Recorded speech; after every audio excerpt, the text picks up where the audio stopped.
process of elimination.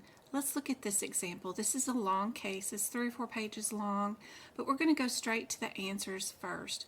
We're going to look at just the very first CPT code listed. We're not going to worry about our secondary codes or modifiers. We're going to look at just the numbers numerically, just as numbers. We're not thinking about being a medical coder right now.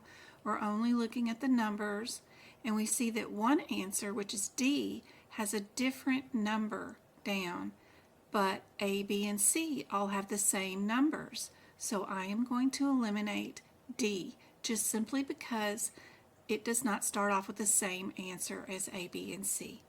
Then I'm not going to worry about my modifiers because they're the same for every answer. And then my secondary CPT codes, I'm doing the same thing again, looking for coding similarities.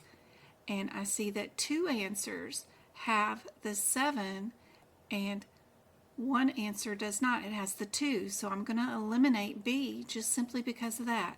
I'm going to keep answers A and C just because they have the same available answers. My only difference is that C has modifiers with it.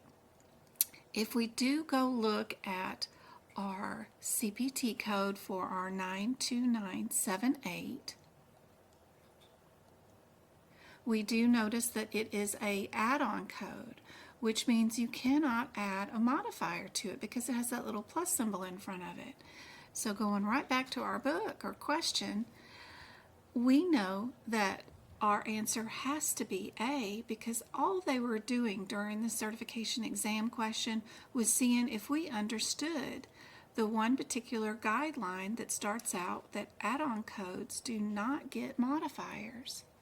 I hope this example is super helpful. Don't forget to head over to my website.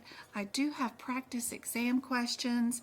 I do have a list of free CPT book prep help also and book prep videos available on my website, including practice exam questions that you can go to and practice. So I hope this is helpful, and I'll see you on the next video.